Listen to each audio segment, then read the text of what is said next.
ಎಲ್ರಿಗೂ ನಮಸ್ಕಾರ. ಬೇಳೆ ಸಾರು ತಿಂದು ತಿಂದು ಬೇಜಾರಾದಾಗೆ ಈ ಥರ ಮಡಿಕೆ ಕಾಳು, ಇದು ನಮ್ಮ ಉತ್ತರ ಕರ್ನಾಟಕದ ಕಡೆ ನಾವು ಮಾಡುವಂತಹ ಮಡಿಕೆ ಕಾಳು ಸಾರಿದು. ಮಡಿಕೆ ಅಂತ ಸಿಗ್ತಾವು, ಹೆಸರು ಕಾಳಲ್ಲ, ಮಡಿಕೆ ಕಾಳು ಅಂತಲೇ ಸಪ್ರೇಟಾಗಿ ಸಿಗ್ತಾವು.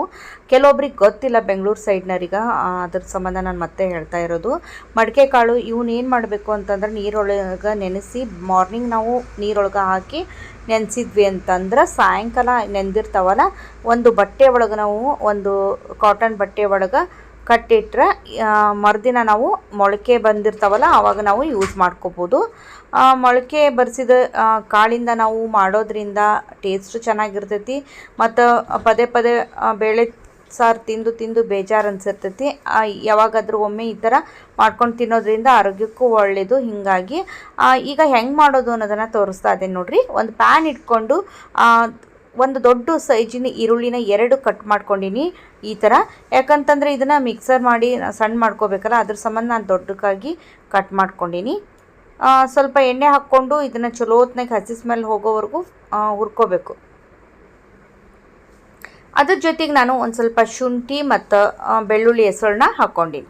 ಭಾಳ ಬೇಡ, ಸ್ವಲ್ಪ ಆದ್ರೆ ಸಾಕಾಗ್ತೈತಿ ಮತ್ತು ಅದರದ ಸ್ಮೆಲ್ ಬರ್ತೈತಿ ಭಾಳ ಹಾಕ್ಕೊಂಡ್ರಿ ಅಂದ್ರೆ. ಅದಕ್ಕೆ ಚಲೋತ್ನಾಗಿ ಇದನ್ನು ಹುರ್ಕೊಂಡಾದ್ಮೇಲೆ ಟಮಾಟ ಹಣ್ಣು ಒಂದು 2 ಟಮಾಟ ಹಣ್ಣನ್ನು ನಾನು ಈ ಥರ ದೊಡ್ಡಕ್ಕಾಗಿ ಕಟ್ ಮಾಡ್ಕೊಂಡಿನಿ.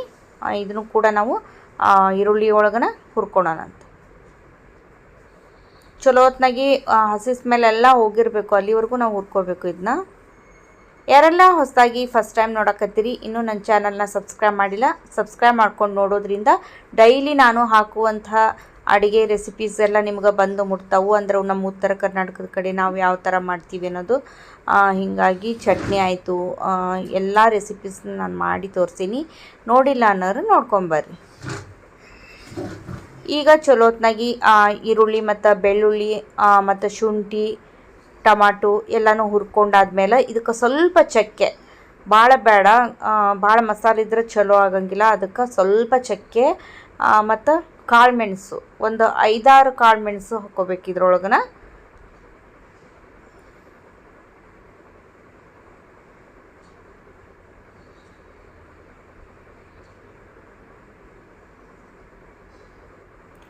ನಾನೀಗ ಮಡಿಕೆ ಕಾಳನ್ನ ಹಾಕಿ ತೋರಿಸ್ತೇನಲ್ಲ, ನೀವು ಇದ್ರ ಬದಲಿ ನೀವು ಬೇಕು ಅಂತಂದ್ರೆ ಹೆಸರು ಕಾಳಾಗಲಿ, ಕಡಲೆಕಾಳಾಗಲಿ, ಆಲೂಗಡ್ಡೆ ಈ ಥರ ನೀವು ಬೇರೆ ಬೇರೆನ ಹಾಕ್ಕೊಂಡು ಮಾಡ್ಕೋಬೋದು. ಅದು ಚೆನ್ನಾಗಿರ್ತೈತಿ, ಸೇಮ್ ಇದೇ ಟೇಸ್ಟ ಕೊಡ್ತೈತಿ.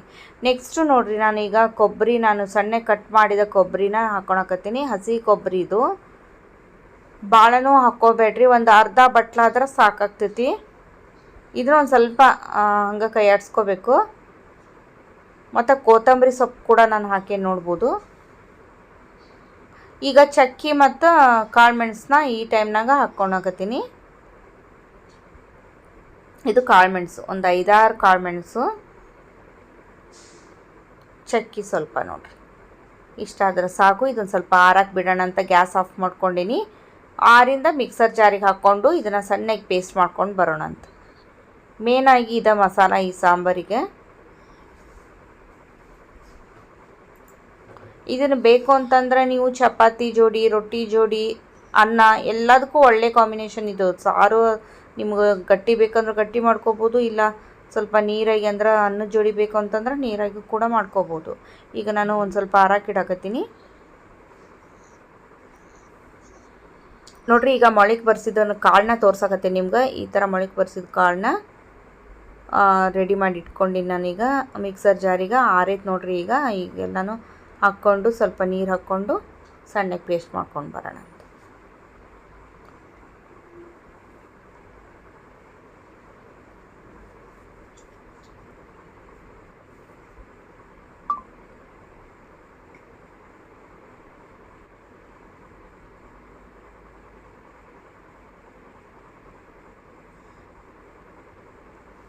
ಮೊದಲ ಹಂಗೆ ಮಿಕ್ಸರ್ ಮಾಡ್ಕೊಂಡು ಬಂದು ಆಮೇಲೆ ಮತ್ತೆ ಸ್ವಲ್ಪ ನೀರು ಹಾಕ್ಕೊಂಡು ಮಿಕ್ಸರ್ ಮಾಡ್ಕೊಂಡು ಬಂದು ರೆಡಿ ಮಾಡಿ ಇಟ್ಕೊಂಡಿನಿ. ಇಷ್ಟಾದರೆ ಸಾಕು.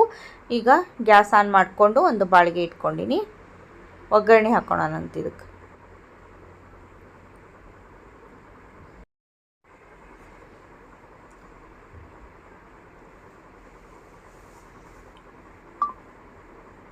ದೊಡ್ಡ ಚಮಚದಿಂದ 1 ಚಮಚ ನಾನು ಎಣ್ಣೆ ಹಾಕ್ಕೊಳಕತ್ತೀನಿ.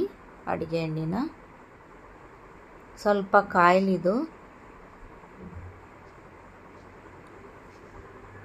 ಕಾದಾದ್ಮೇಲೆ ಸಾಸಿವೆನ ಹಾಕ್ಕೊಳ್ಳೋಣಂತ.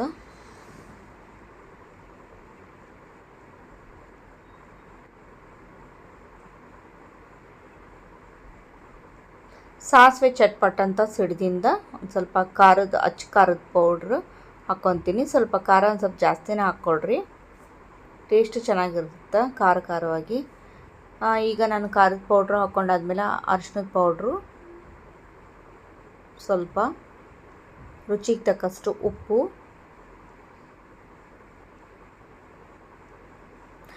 ಮನೆಯಲ್ಲೇ ಮಾಡಿದಂತಹ ಗರಂ ಮಸಾಲ ಸ್ವಲ್ಪ, ಮತ್ತು ಇಲ್ಲ ಸಾಂಬಾರು ಪೌಡ್ರು ಅದನ್ನು, ಮತ್ತು ಗರಂ ಮಸಾಲ ಸ್ವಲ್ಪ ಕೊಡ್ರಿ, ಮತ್ತು ಸಾಂಬಾರು ಮಸಾಲ ಒಂದು ಟೀ ಚಮಚದಿಂದ 1.5 ಚಮಚ ಅಥವಾ 2 ಚಮಚ ನೀವು ಹಾಕ್ಕೋಬೋದು. ಈ ಗರಂ ಮಸಾಲನೂ ಹಾಕ್ಕೊಂಡಿನಿ, ಸಾಂಬಾರು ಪೌಡ್ರ್ ಹಾಕ್ಕೊಂಡಿನಿ, ಅರಿಶಿನ, ಖಾರದ ಪೌಡ್ರು, ಉಪ್ಪು ಇಷ್ಟು ಹಾಕ್ಕೊಂಡಿನಿ. ಆದಮೇಲೆ ಈಗ ನಾನು ಮಸಾಲನ ಹಾಕ್ಕೊಳಕತ್ತೀನಿ ನೋಡಿರಿ, ರುಬ್ಬಿಟ್ಕೊಂಡಿದ್ವಲ್ಲ ಆ ಮಸಾಲನ ಹಾಕ್ಕೊಳಕತ್ತೀನಿ. ಒಂದು ಸ್ವಲ್ಪ ಮಿಕ್ಸರ್ ಜಾರಿಗೆ ನೀರು ಹಾಕ್ಕೊಂಡು ನಿಮ್ಗೆ ಎಷ್ಟು ಬೇಕು ನೋಡಿಕೊಂಡು ನೀವು ಹಾಕ್ಕೋಬೋದು. ರೊಟ್ಟಿಗೆ ಬೇಕು ಅಂತಂದ್ರೆ ಗಟ್ಟಿ ಮಾಡಿಕೊಡ್ರಿ, ಅನ್ನಕ್ಕೆ ಬೇಕು ಅಂತಂದ್ರೆ ಸಾರು ಟೈಪ್ ಆದ್ರೆ ಸ್ವಲ್ಪ ನೀರಿನ ಪ್ರಮಾಣ ಜಾಸ್ತಿ ಹಾಕ್ಕೊಡ್ರಿ. ಇಷ್ಟ ಚಲೋತ್ನಾಗಿ ಇದನ್ನು ಮಿಕ್ಸ್ ಮಾಡಿಕೊಂಡು ಈಗ ನಾನು ಮಿಕ್ಸರ್ ಜಾರಿಗೆ ನೀರು ಹಾಕ್ಕೊಳಕತ್ತೀನಿ ನೋಡ್ಬೋದು.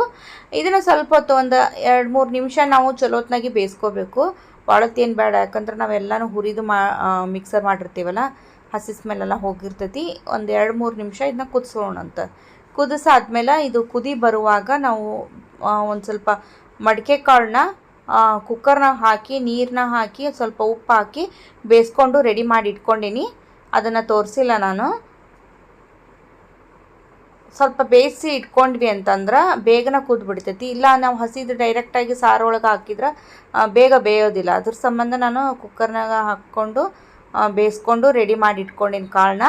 ಈಗ 2-3 ನಿಮಿಷ ಇದು ಕುದಿ ಬರಲಿ, ಆಮೇಲೆ ನಾವು ಕಾಳನ್ನ ಇದ್ರೊಳಗೆ ಸೇರಿಸ್ಕೊಳೋಣಂತ. ಈಗ ನೋಡ್ರಿ ಎಷ್ಟು ಚಲೋತ್ನಾಗ ಕುದ್ದೈತಿ, ಕಲರ್ ಎಲ್ಲ ಚೇಂಜ್ ಆಗೈತಿ. ಈ ಟೈಮ್ನಾಗ ಬೇಯಿಸಿದ ಮಡಿಕೆ ಕಾಳನ್ನ ಇದಕ್ಕೆ ಸೇರಿಸ್ಕೊಳಕತ್ತೀನಿ. ಸೇರಿಸ್ಕೊಂಡು ಒಂದು 5-10 ನಿಮಿಷ ನಾವು ಇದನ್ನು ಚಲೋತ್ನಾಗ ಕುದಿಸ್ಕೊಂಡ್ಬಿಟ್ರೆ ರುಚಿಕರವಾದ ಬರಿಸಿದ ಮಡಿಕೆ ಕಾಳಿನ ಸಾರು ರೆಡಿ ಆಗ್ತೈತಿ. ಬಿಸಿ ಬಿಸಿ ಅನ್ನ ಜೋಡಿ ಈ ಸಾಂಬಾರು ಸಖತ್ತಾಗಿರ್ತೈತಿ. ಚಪಾತಿ, ರೋಟಿ, ಅಕ್ಕಿ ರೋಟಿ ಎಲ್ಲದಕ್ಕೂ ಇದು ಒಳ್ಳೆ ಕಾಂಬಿನೇಷನ್ ಅಂತಲೇ ಹೇಳ್ಬೋದು. ಆಲ್ ಇನ್ ಒನ್ ಅಂತಲೇ ಹೇಳ್ಬೋದು. ಒಂದು ಸಾರಿ ಈ ಥರ ಮಾಡಿಕೊಂಡು ಏನು ಅನಿಸ್ತು ಅನ್ನೋದು ಕಮೆಂಟ್ ಒಳಗೆ ತಿಳಿಸೋದನ್ನು ಮರಿಬೇಡ್ರಿ. ಹೊಸಬ್ರು ಏನಾದರೂ ಇದ್ರೆ ಸಬ್ಸ್ಕ್ರೈಬ್ ಮಾಡ್ಕೊಂಡು ನೋಡಿರಿ. ಮತ್ತು ನೆಕ್ಸ್ಟ್ ರೆಸಿಪಿಯೊಂದಿಗೆ ಸಿಗ್ತೀನಿ ರೀ. ನೋಡ್ಬೋದು ಕಲರ್ ಎಲ್ಲ ನಿಮ್ಗೆ ಚೇಂಜ್ ಆಗೈತಿ. ಚಲೋತ್ನಾಗಿ ಈ ಥರ ಕುದಿಯಾಕತ್ತೈತಿ. ಇಷ್ಟ ಆದ್ರೆ ಸಾಕು, ಗ್ಯಾಸ್ ಆಫ್ ಮಾಡ್ಕೊತೀನಿ. ಲಾಸ್ಟಲ್ಲಿ ಸ್ವಲ್ಪ ಕೊತ್ತಂಬರಿ ಸೊಪ್ಪನ್ನ ಹಾಕ್ಕೊಂಡೀನಿ. ಒಂದು ಸ್ವಲ್ಪ ಉಪ್ಪು ಕಡಿಮೆ ಆಗಿತ್ತು ಅಂಥೇಳಿ ನಾನು ಉಪ್ಪನ್ನ ಸೇರಿಸ್ಕೊಂಡಿನಿ. ನೋಡಿಕೊಂಡು ಉಪ್ಪನ್ನ ಸೇರಿಸ್ಕೊಳ್ರಿ. ನೋಡಿದ್ರಲ್ಲ ಎಷ್ಟು ಮಸ್ತ್ ಕಾಣಕತ್ತೈತಿ, ಅಷ್ಟು ಟೇಸ್ಟಿನೂ ಆಗಿರ್ತೈತಿ ಅಂತಲೇ ಹೇಳ್ಬೋದು ಈ ಸಾರು. ಇದ್ರ ಬದಲಿ ನಾನು ಹೇಳಿದ್ನೆಲ್ಲ ಬೇರೆ ಬೇರೆ ಕಾಳುಗಳನ್ನು ನೀವು ಆ್ಯಡ್ ಮಾಡ್ಕೋಬೋದು. ಈ ಥರ ಎಣ್ಣೆ ಮೇಲೆ ಬಂದೈತಿ ಅಂದರೆ ಚಲೋತ್ನಾಗ ಕುದ್ದೈತಿ ಅಂತ ಅರ್ಥ. ಮತ್ತು ಮುಂದಿನ ರೆಸಿಪಿಯೊಂದಿಗೆ ಸಿಗ್ತೀನಿ ರೀ. ಅಲ್ಲಿ ತನಕ ನಿಮ್ಮೆಲ್ಲರಿಗೂ ನಮಸ್ಕಾರ.